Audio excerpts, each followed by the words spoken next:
Go live in about 10 seconds. When the YouTube thing pops up, I'm going to play the intro. It should be about now. When the YouTube thing pops up, I'm going to play the intro. From the flattest state in America, home of children of decline, John Dillinger, Jimmy Hoffa, from the flattest state in America, home of children of decline, coming to you from the city Jimmy Hoffa, from the flattest state in America, home of children of decline, coming to you from the city Jimmy Hoffa, from the flattest state in America, home of children of decline, coming to you from the city Jimmy Hoffa, from the flattest state in America, home of children of decline, coming to you from the city Jimmy Hoffa, from the flattest state in America, home of children of decline, coming to you from the city Jimmy Hoffa, from the flattest state in America, home of children of decline, coming to you from the city Jimmy Hoffa, from the flattest state. Weird to everyone else. Oh my God. Are you there, John? Yes. Okay. Well, that didn't work out too well. I apologize for that. So, welcome to the Stables Network. This is Naptown Nation. Take it away, John. I apologize for that. So, welcome to the Stables Network. This is Naptown Nation. Take it away, John. Why, thank you, Breck. Courtesy of Mancini Stables. Why, thank you, Breck. Courtesy of Mancini Stables. Why, thank you, Breck.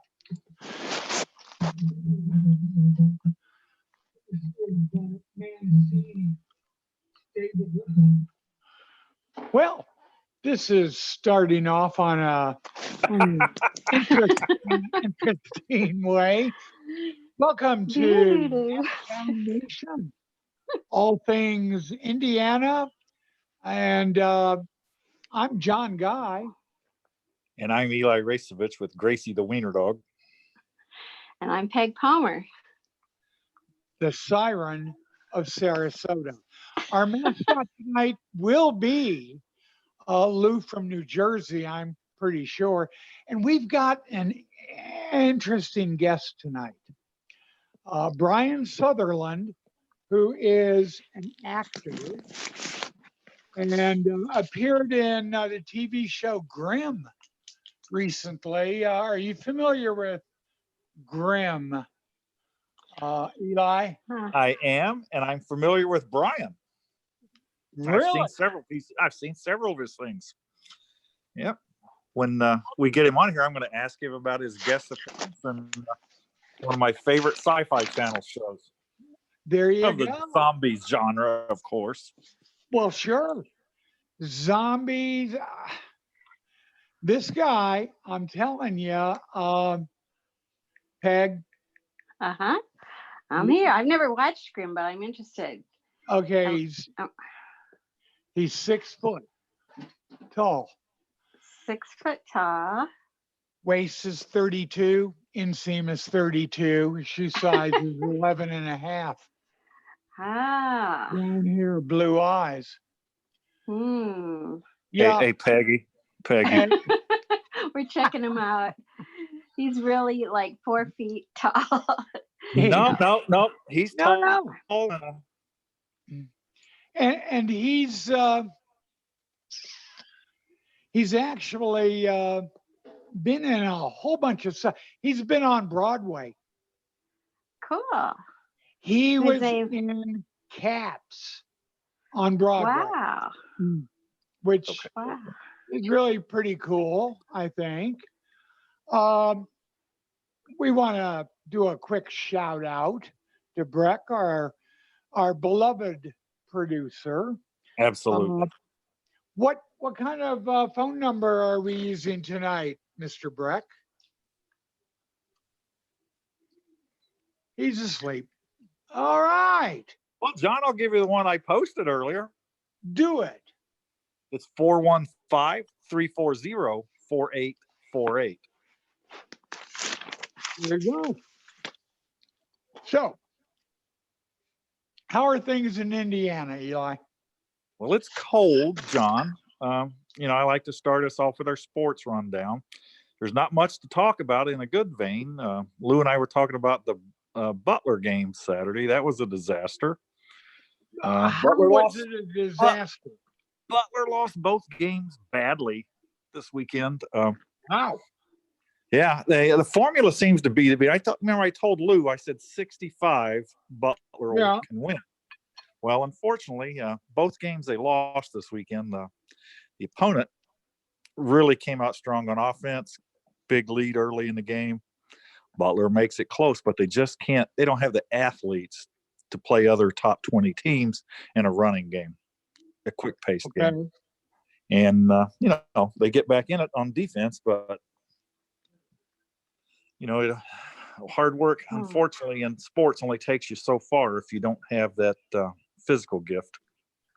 You can get by with it in high school and small college, but IU got their butts handed to them, except for beating a undermanned Nebraska team. Purdue took it on the chin. Almost all the local schools got whooped. Marion? I don't know about the Marion score. I did not check on them this weekend, John. Right. Pacers are playing well. They won in Denver for the first time in literally over 10 years. How do you go 10 years in the NBA without winning someplace? That is just unfathomable to me. It is. Well, Peggy, how are things in Florida? Yes. Well, it's fixing to get cold down here. It's going to get down to 29 degrees tomorrow. So we're getting all the orchids covered and all the plants covered up. It rarely gets this cold. So it's going to be a little, it sounds silly to everybody else in the rest of the country, but it's cold for us. Oh, you're right, Peggy. It does. Yeah. I know. Especially if you're from Minnesota originally, where everybody's like frozen solid. It was 9 here Sunday morning. It was just recently, it was like 35 below, I think, in Minnesota. That's not the wind chill, that's the actual temperature. Yeah. Well, I've noticed they've quit going away from calling it wind chill now. They call it the feels like temperature all the time. I'm like, okay. What I really love feels like we have to come up with new names for everything. Anything that's, it's why do we keep reinventing the wheel? Why don't we come up with some new solutions to old problems, John? I think that's what Wednesday night show's about, isn't it? New solutions to old problems instead of throwing a Band-Aid on it and saying, yeah, this is great. This is going to work. I know it's been tried 28 times before, but you're absolutely correct with the new names. Just as I got used to apocalyptic dust storms, they renamed them haboobs. That's the weirdest. That's the weirdest name for. Is that what they're called in like the Sahara or something? I have no idea. Haboobs. Well, it's got the coolest name of a weather event. I'll tell you that. Yeah. Absolutely. Which brings us to my story. I have a rabbi living in my driveway. Oh yeah. So how's that going? You see him after sundown on Saturday, John? I saw him, but he was not working. Okay. Yeah, he did the right thing, I guess, but he set up an Alcoholics Anonymous meeting behind the RV in my driveway. He's still living It. in the RV in said driveway. He's gutted it. He gutted the interior, and he wants to put a 2-person hot tub in the RV in my driveway. Oh, really? Oh, it gets worse. So at 7:13 this morning, when normal people are sound asleep, I hear my doorbell. And it's the rabbi who's hungry and wants to come in and make breakfast for everyone. Oh. Now, he used to be a chef. And so they're really, really good breakfasts. They involve shrimp and some kind of cream sauce, and I don't know, but it was very nice. Sounds like a movie plot. In my driveway. Maybe Brian can help you out on this, John. Who could? Brian, I see a screenplay. Well, he bought the house next door to me. Or at least Wednesday he is. And so. Is that Amelia Earhart's house? Right next door. He's turning it into a women's veterans transition house.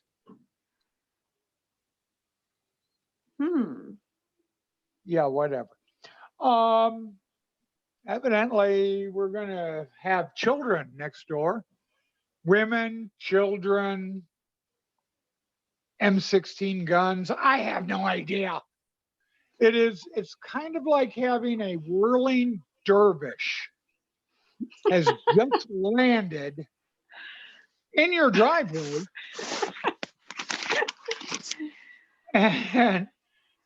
And he's just yelling out orders to people who evidently require Alcoholics Anonymous.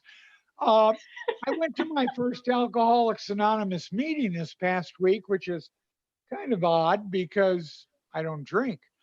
Never have.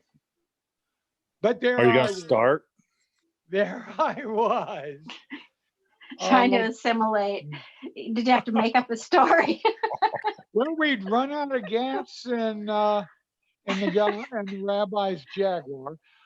We did an AA meeting. We were surrounded by 4 police cars at one point in time. I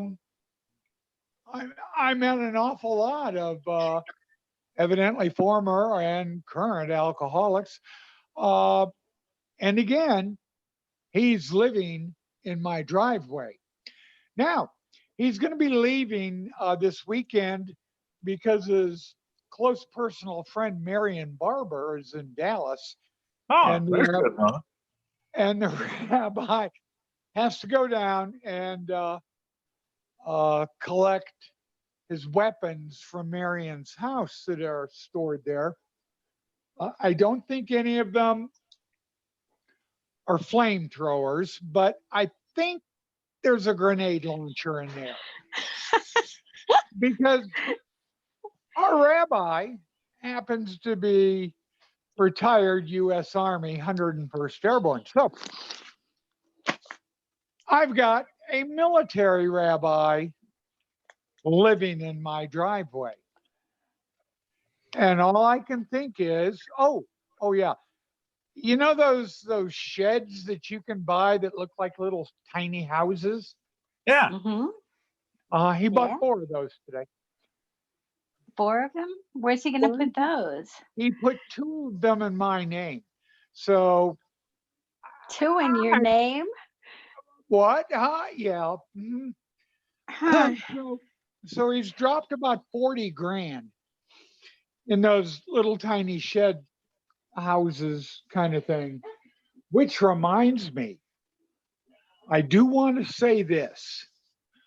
Weather King Portable Buildings, I think they should be our very first sponsor here on Naptown Nation.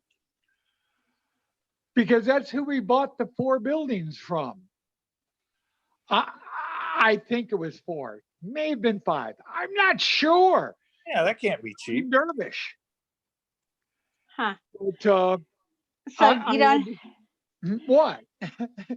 you don't have like any sort of a planning board or whatever that he has to get approval from, or is it just like the Wild West there? Yeah, you have an HOA, John? Much like the Wild West. I got to spend the afternoon with Robin Keeling, the sales lady for Weather King Portable Buildings. And she was, she said that it was one of the strangest sales meetings that she had ever had. Huh. Hey, Eli, Yes, sir. give me that number one more time, please. You mean 415-340-4848? 415-430. Oh, maybe my stroke kicked in. It's 415-340-4848. It's 340-4848. Nice. I'm sending this off to Brian, which should be entertaining. But I digress. So there I am.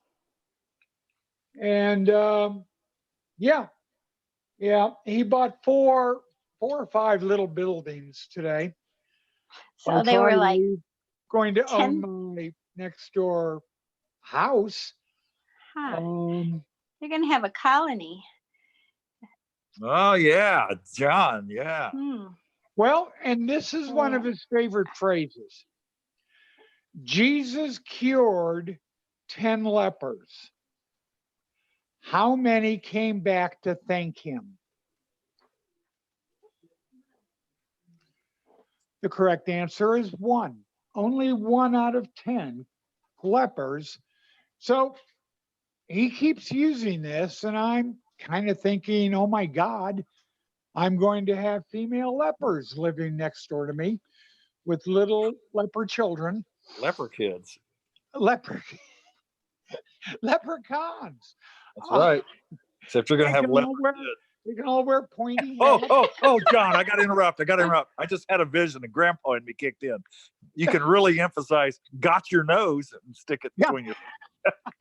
Oh, no. Oh.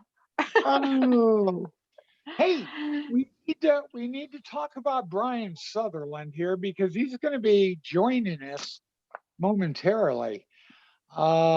Besides that 32-inch inseam and 11.5 size shoes, Brian has actually been in movies, TV shows, Broadway productions. He's been in about 4 Broadway productions. And, you know, here's the amazing thing. There are a lot of Brian Sutherlands out there in the world. I thought I was going to get the world's worst boxer, who is also named Brian Sutherland, but no, I got an actor. Go figure. So, do we have him on yet, Breck? Evidently not yet, but I've given him the number and he's got it. So he's going to be calling in. Where's Lou, by the way, Eli? I don't know. I was hoping that he would call in, fill us in on, give his opinion on that St. John Butler game. Yeah. How much did Butler lose by? It was less than 10. Okay. Right now, I've had a good night of basketball. Though. I watched West Virginia put Texas down by 40 plus, and now I'm watching the Celtics put the Lakers down by almost 30. Wow. Yeah, it's the third quarter, and Celtics already have 100. Ooh. Hi, John. We have a guest on the line. We do, and I bet it is Brian Sutherland, acclaimed actor. Acclaimed. It's official. How you guys doing? We are doing great, Brian. Hey, Brian. Well, thanks for having me on. Hi, how's it going?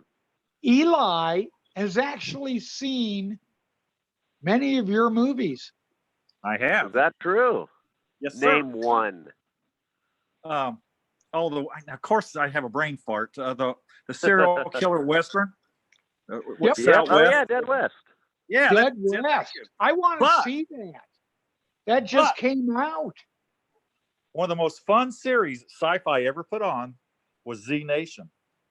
And you were probably in the best episode of that ever made. Resurrection. Thank you very much. I mean, it was the high. It turned. How do you like that haircut? It turned that series. I think people took it a lot more to heart after that because it was on the teeter-totter, but that was certainly the best episode of that season and maybe the whole series. And it was really good. Well, thank you. It was a fantastic time. I remember reading that script for the first time and coming to that ending. And if no spoilers, but I kill off one of the main characters. So yeah, it was when that show really took a turn and people started taking it more seriously. Yep. But yeah, I had a blast on that one. It's very strange. I most of the films I do I'm either like a serial killer or a nerd. So I play a lot of very strange roles. But with Z Nation, you're hanging out for 16 hours a day with people that are dressed up as zombies, but you're talking about politics on your lunch break with somebody who has an eyeball hanging down to their cheek. So it's very strange. You go and throw away your coffee cup and there's severed arms and feet and all the body parts they're not using anymore. So it gives you some good dreams at night. A TV series, Glitch? We did. And that Glitch. It was a web series. Yeah. It's if we ever remember playing video games in the 80s, you'd have these massive glitches. So it was about a video game tester who makes a wish that life was more like a video game, but instead of the success of that, he gets nothing but glitches. So he gets his arms stuck in walls. Things kind of malfunction on him. So yeah, it was a really fun show. I think we got best web series of 2017 or something in Las Vegas. And excellent. yeah, there was, and that's just something like there was never ending jokes because we'd all kind of been there from being children of the 80s and playing Nintendo and blowing into the cartridges. Yeah. Now you're a producer, a writer, a casting director. You're everything. I decided to make my living in Portland, Oregon. I have an acting company in Las Vegas or in Los Angeles. But I don't really want to deal with that hustle and bustle. So a lot of the stuff I do is I produce and I write and I direct and I make my own movies and get them out there to Netflix and Amazon. And I've done some bigger stuff, but that's kind of the way to do it. But in order to make a living, you really have to kind of wear many hats. Yes. And you've been on Broadway multiple times. So I wish I could say that. I've done off-Broadway, but there is. So it's really funny because there's a couple Brian Sutherlands that are out there, and one is a Broadway actor. And I've met him before because every once in a while somebody will call my agent and get us mixed up. And he's strictly theater because I got a call to do, I forget what the show was, and I was like, oh my God, I'd be honored. And I was like, oh, I bet they're talking about the other Brian. So it's like he has the same thing. He'll get directors call him and go, hey, I'm looking at you to star in this movie, and he'll get all excited and realize they're talking about me. So somebody needs to put in a middle name or maybe add a number at the end of it. But the other Brian Sutherland, and I think you guys contacted me about this, is considered the worst boxer in the world. Do you guys know about this guy? Correct. That's John's boy. Yeah. That's my cup of tea. Yeah. I mean, have you ever met him? No, I haven't gotten him.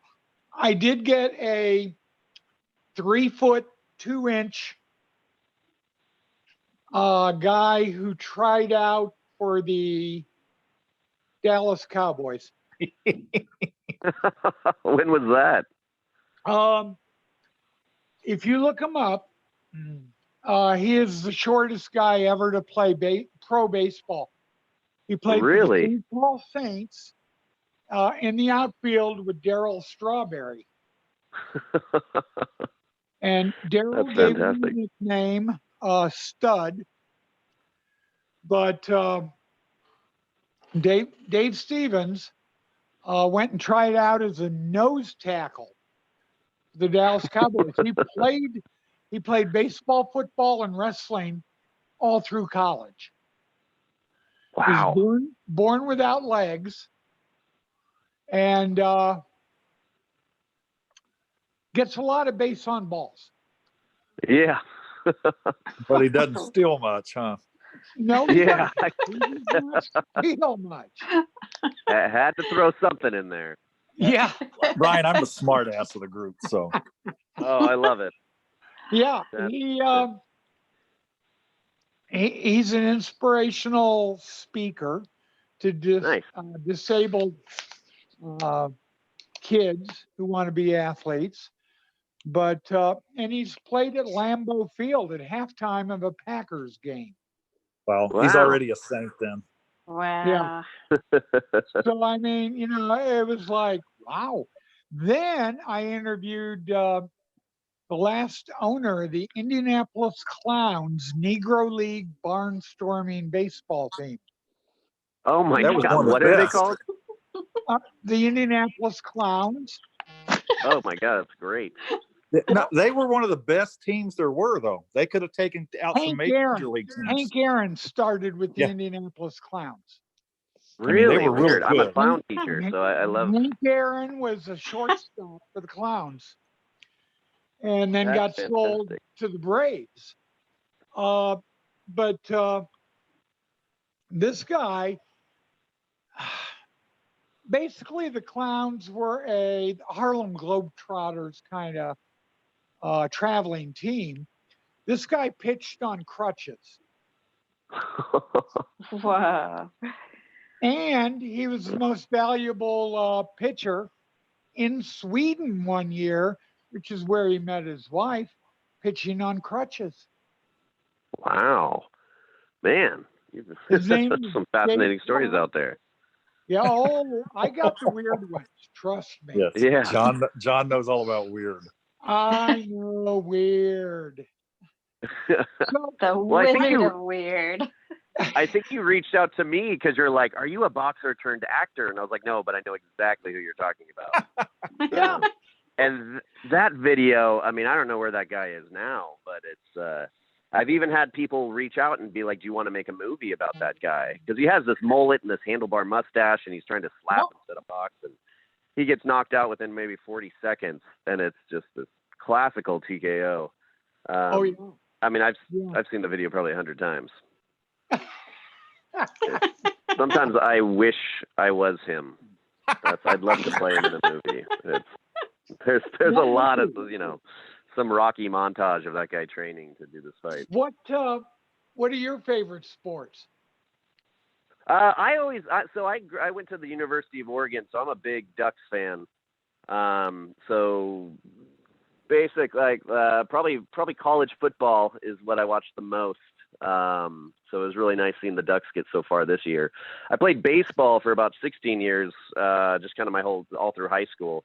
Okay. But yeah, college basketball, I'd say, and rooting for the Ducks, and college football as well. I went and saw Oregon play this season against Arizona State. Nice. And it's Arizona ASU won. I was a guest of the most interesting man in baseball, Lenny Randle. Okay.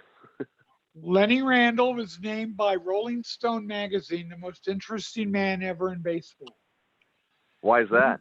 He used to play with the Cubs, and then when the game was over, he'd go and do stand-up with John Belushi. Oh wow, that's great. Yeah, he would do it with John and Jim Belushi. He lives on the Italian Riviera, basically. and has his own private jet, knows everybody. Mm-hmm. Tried to get me to go to San Diego to hook up with him. He was going to send Arnold Schwarzenegger's limo to pick me up in Phoenix, Arizona. He goes on vacation with Michael Jordan. How's that? That works. They go up to Idaho, and evidently Michael puts on a baseball cap, sunglasses, and nobody bugs them when you're out in the woods of Idaho. But yep, Lenny's he's certifiable. All of my friends.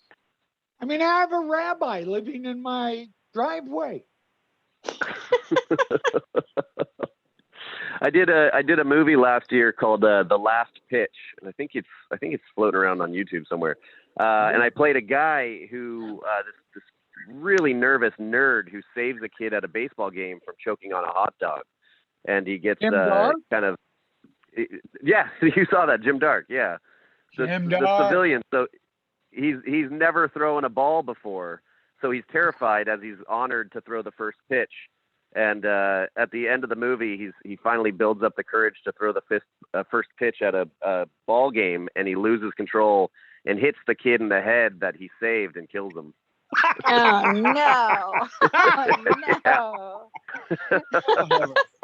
Well, that isn't that your picture on? Yeah. Okay, and yet they do not list you as a star. What's up? I know. It's IMDb is weird. They throw names around all over the place. I guess so.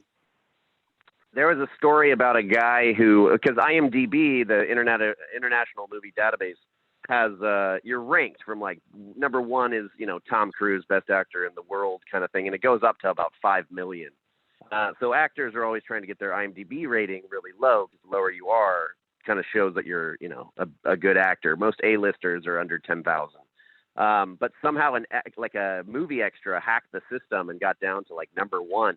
So he started getting all these phone calls, but people realized it was kind of a glitch. But for about 2 days, this guy was world famous, and he had never done anything but been an extra in a movie. Wow. Yeah.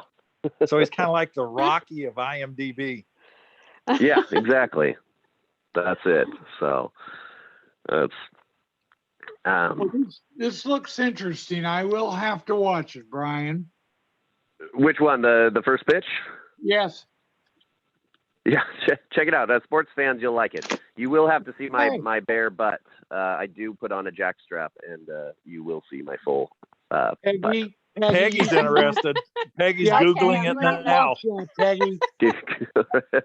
You'll get it. I'll be checking it out. Yeah, it works. So, but it's funny because it's like, yeah. I just produced a movie called One Dead Dog, and I started in it. It was me and Mark Patton. Mark was in Nightmare on Elm Street 2, considered the gayest horror film of all time. They just released a documentary about it. But Mark and I starred in this movie about two serial killers that go to bury their dog in Black Butte Mountain and find a female squatter who's also a serial killer staying in their house. And it's kind of this love triangle between three serial killers. But it's every single time I release a movie, my mom's just like, when are you going to do a romantic comedy and stop playing serial killer? And it's strange because I teach kids for a living. So I have a couple different acting studios, but my main thing I work for a company called The Celebrity Experience down in Los Angeles. And we travel around the world with people from like Adrian Armante, who was on Sweet Life of Zack and Cody, and people, Jonathan Goldstein, who was on Drake and Josh, who was the dad. So pretty, actors that have had like major roles for 5-6 seasons on these TV shows. So when we show up to tour, people are so excited to see these Nickelodeon stars, and then they see me and they're like, what have you been in? They watch like every movie I've done where I play a serial killer, and then I'm teaching their children. I'm like, don't watch my movies if you're an 8-year-old, because there's a lot of murder. Eli? Sir. Eli, you have to agree that Brian would be he would be number one if he ever went to West Virginia. Oh, absolutely. If he says he's going to go to West Virginia, I would go every day on IMDb and vote him as my favorite actor. Does West Virginia have an acting scene? Only with your cousins. Yeah. All right, there we go. I'll start getting some fans over there.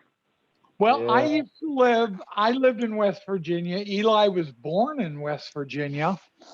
And so we trade hillbilly stories. Yes. But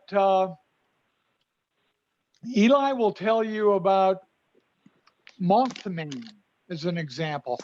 There are a lot of good films that should be made about Southern West Virginia. Don't you agree, Yeah. Eli? Oh, a lot of good low budget horror movies could come out of that state. Matter of fact, I've been putting a list together. I'm calling it my West Virginia Terror Tour. I'm going to take my sons on, and we're going to go to all these spots where alleged monsters reside in West Virginia. Oh, that's great. That's a movie right in itself. That's It's right. a very long list. My Yeah, dad, a couple of my family members have claimed to see two of them. And which one? so I got a little insight. There's this giant black cat that lives in over by Pageton, John. I don't know if you know where that's at. And my dad, who's a policeman in West Virginia, got a call about a disturbance out in the woods. And my dad was quite the accomplished hunter. He's a state champion coon hunter. And he and a deputy went out there looking for it. And Dad was an excellent tracker. His dogs are tracking it. And it circled back on him and got behind him. And Dad said when they turned the lights back, they could see its eyes glow red. And it screamed like a woman and was supposedly some kind of giant black panther. And then it turned and ran into the woods. And my Uncle Lewis, I can't remember what they call this thing now. There's this floating white orb of light that lures miners to their death in the coal mines. My Uncle Lewis and another miner saw it. And, I'm sure it's just some kind of gas that's ignited. But, yeah, so I've got family, not to mention my grandmother Fuller's house. I don't know if anybody believes in a supernatural in this group or not. But if there's a house that's haunted and has very evil things I wish I was on video, my hair standing up on my arms. This place was like the gateway to hell. It made Amityville Horror House look like McDonald's Funland. Oh man, I hated that house. So I'm going to include all that. I shot a movie in where was it? It's a Neely Mansion. It's in Washington somewhere. It's this old house, this railroad house from like the 1700s. And I was playing Neely, Aaron Neely, who built the house. And I usually with my roles, I kind of known to get pretty method. So I decided after we filmed all day to sleep in the antique bed. So the crew left and they're like, "Are you serious? There's no electricity, And I was just like, "Oh, I'll light a candle." And I swear to God, in the middle of the night, I hear his children laughing and playing downstairs and him yelling at them. And the entire family was haunting that house. And I was just laying there in bed. Yeah. Someday, John, maybe in October, we'll do a Eli's Haunted House show. And we'll go to my grandma's house. Absolutely. So how many years did you have to work before you got your first screen credit? I mean, how many years did you pour into it? I landed, I never even wanted to. I wanted to be an actor, but I really just fell into it. When I started, I did theater for a while, and I kind of fell into that. I was in love with a girl, and I, as the story goes, tried to do a play, and I just, she was in a musical. And I tried to sing a song from Les Mis and just forgot my lines and ran off stage crying. And I was like 20. I was in college. But then the next day, I realized I was like the only straight actor that had auditioned. And so I got a part. And so I ran to where I'd done some theater in like third grade. And I was like, I walked in and he's like, "Can you sing?" And I was like, "Yeah." He's like, "Okay, you're in a show." And I ran home and I was like, "Mom, I'm in Swanee Dodd.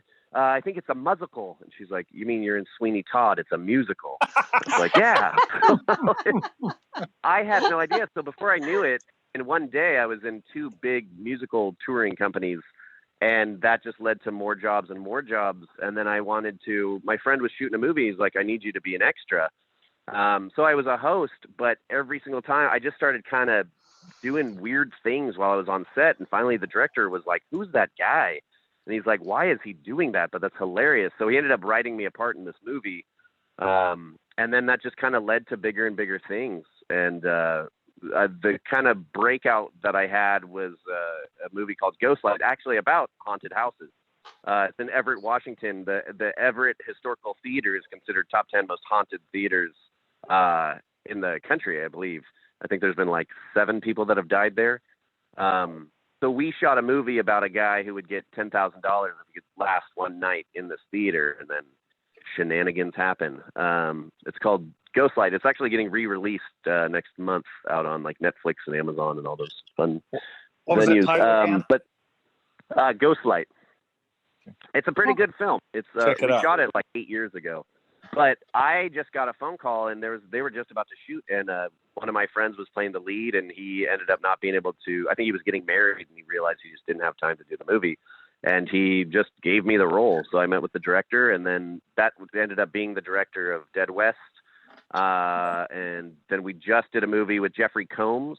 Do you guys know Jeffrey Combs? Oh wow, the Reanimator! Holy cow. Reanimator. Yeah, so Jeffrey and I just shot a movie called Holiday Hell. It's it's kind of an anthology of 4 short horror segments that Jeffrey kind of narrates throughout the whole thing. So he just won Best Actor in the movie in the Seattle Film Festival last week. Yeah, he's fantastic. So, oh my gosh! I mean, cool. at Frighteners, I'd been a fan of him forever. So it was to be able to share the screen with somebody like that was fantastic. But it's like you meet these actors. I mean, it's like I said, I just kind of fell into this. Last month I shot a movie with Nicolas Cage, and I mean that's my childhood right there of Raising Arizona, Serendipity. Mm-hmm. I was Right. So we have a movie. Talk about backwoods hillbillies. The movie's called Pig, and it should be released next month. It's about truffle pigs. Like pigs that you actually have to go get truffle mushrooms. Do you guys know about that? No. Truffle mushrooms are. Yeah, so there's truffle pigs that sniff out these mushrooms, because the mushrooms right now you can sell them for I think like $300-400 an ounce or something like that. Wow. So he plays a guy who lives in the woods with this truffle pig, and some meth addicts break into his campsite and steal his pig. Sounds like a Nicolas Cage movie. So he goes on this mad kind of hunt to get his pig back. So a lot of quirky characters, and I'm just about to shoot my scene, and Nick's not there, and I get this tap on my shoulder, and I turn around, and he has this huge beard. He's like 6'5", and he's just covered in blood. And he's like, I'm Nick. Let's do this. Like I've never been more nervous in my life, but he was a great guy. He was. Oh, I bet. It was. So one of those monumental moments where I'm like, wow, I've made it. Also in it. Say what? Yeah. Adam Arkin was also. I just saw in that, it. John. Yeah. Huh. And what's funny is Adam's granddaughter, Molly Arkin, was in my improv group for 8 years. And she kept saying, she's like, my grandpa should come coach us. And I was like, well, who's your grandpa? And he's like, Alan. And it was 8 years later that I realized she was talking about Alan Arkin. Oh, my. Yeah. I was like, that means your dad's gone. He's pretty good, yeah. He was pretty good. Yeah. Brian, are you a millionaire yet? I am not a millionaire. And you don't live in Beverly Hills. Nope. You're sort of a Portlandia kind of guy. I am. And there's no big star on Hollywood Boulevard yet, right? Not yet for me. They're saving it. Okay. Here's my question. What do you have to do to get a Hollywood star? You know, what's crazy is there's actors that have been around for, 30 years that are just getting there. So, I think you just gotta get the word out and be, be a name. Everyone has to kind of know who you are. And it does seem uneven because, I'm a horror movie fan. Lon Chaney Jr. doesn't have one. How can he not have one? Right. Exactly. The Wolfman doesn't have one. Yeah. But then there's some actors that do that. You're like, how do you have a star? Yeah, you have to Google them to see who they are. Yeah. Yeah, pretty much. It's a weird world. I mean, I was just teaching in LA. I was staying like right around the Chinese Theater, so I was right on Hollywood Boulevard for 3 weeks teaching with the Celebrity Experience. There's another singing program that we do called Vocal Star, where we, it's really cool. We have kids on TV around the world. But people have this, even the fact that the company's called the Celebrity Experience, like people think we're celebrities, and I don't even know what that word means. I mean, I get it, but it's to me, it's just all about the work. I mean, I'm an actor because I have to be, because I just, my wife calls acting my first wife. That's how kind of obsessed I am with it. So, okay. Yeah, but it's to give the opportunity to these kids and give them more confidence, and then every once in a while, I mean. Did you see the It movie, the first one, the new remake? Yes. The kid who plays the kid who gets his arms ripped off right in the beginning, who's the little brother. Yeah. Okay. Yeah. So that's one of my students. His name's Jackson. Oh, no kidding. And so I taught him. He went through our acting school. And then it was like one of his first auditions, he booked It. And that was when he's like, you'll float too. And he just nailed it.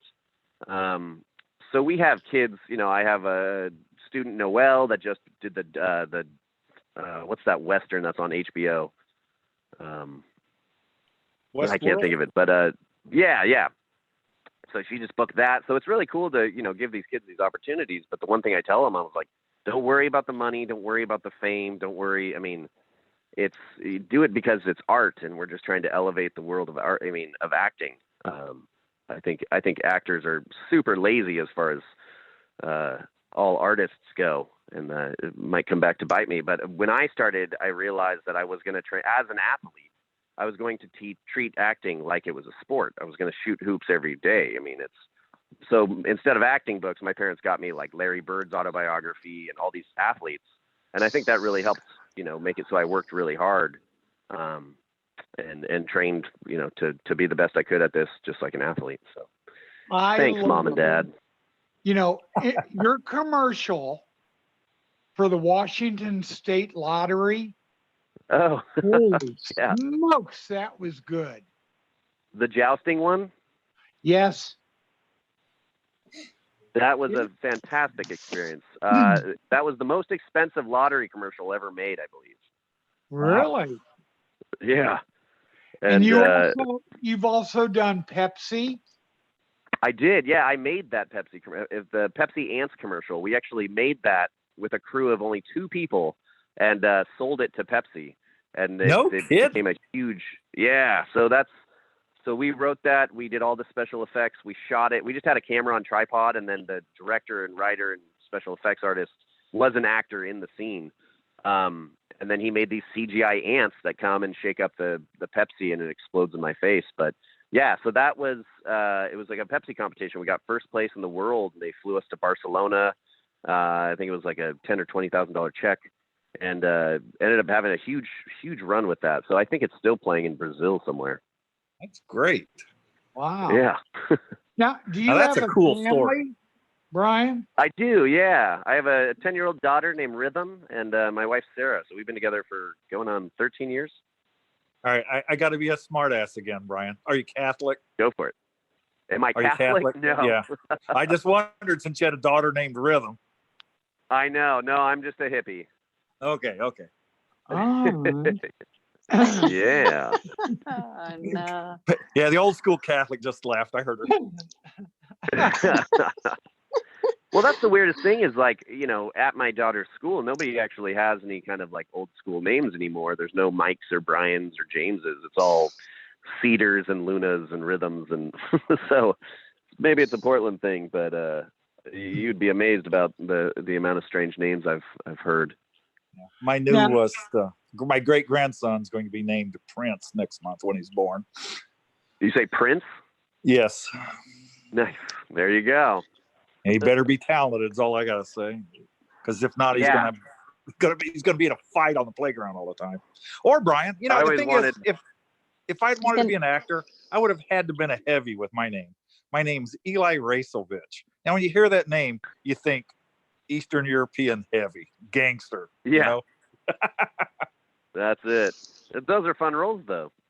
Oh yeah, and my father is from Serbia, so you know I've got the in on the mannerisms. Yeah. Brian, you did a commercial for the Deadliest Catch.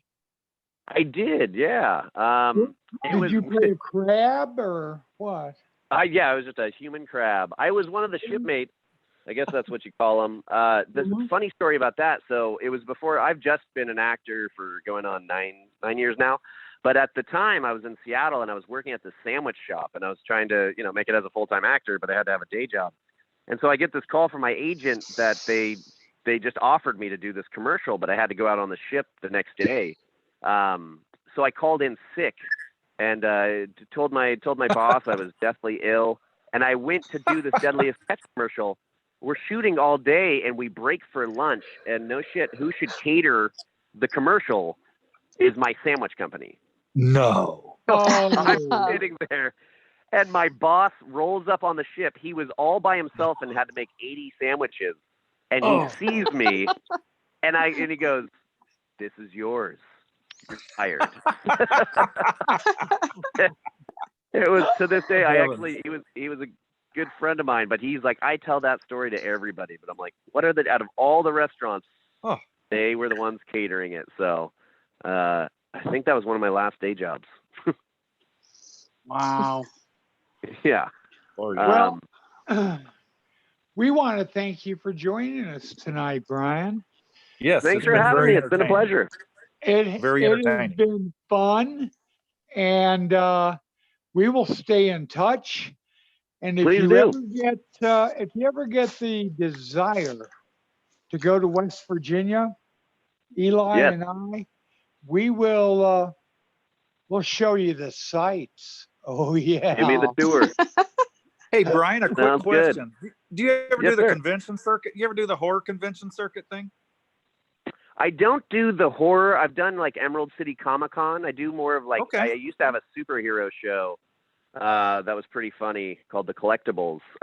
So every once in a while I will with One Dead Dog. It's that'll probably be coming out in like a month or two. I'll be hitting the horror festivals and the horror circuits. I'll keep an eye and with out Holiday for you, Hell. I like to attend them. Awesome. Yeah, no, and if you're at one, let me know. I'll let you know where I'm at. But in the next month or two, I think I have 4 different horror movies coming out. So I'll definitely be doing some sort of circuits. Excellent. Wow. Sounds good. Well, guys, thanks for having me. It was a pleasure. Thanks, Brian. Thank you, Brian. All right. Thanks, you Brian. have a great night. Cheers. You too. All righty. That's again a weird Naptown Nation. Huh. Hey, that gave us a air of authentication there, John. We actually had a real prominent guest. Yes, we did. Yes, we did. And he almost dwarfs the rabbi in my driveway, who is doing a AA meeting, I think, tonight, and will get home late and probably wake me up again. But he can cook, so that'll be good. At least you get something to eat out of it, John. Oh my God, we had something for lunch, and it involved shrimp and a cream sauce and ravioli. Ravioli. Yeah. Mm. And I only had to go to the emergency room once this past week for my blood sugar, and they didn't do a damn thing for me except give me a prescription for a bladder infection that I did not know I had. And that'll cost me about $2,000. Way. Ah, We want to thank everyone for listening in. Probably at a later date. We probably don't have as many listeners as we think we do, but thanks for tuning in. And we'll see you again next Monday on Naptown Nation. I'm John Guy. And I'm Eli Racevich with Gracie the Wiener Dog. and I'm Peg Palmer. Thanks for joining us.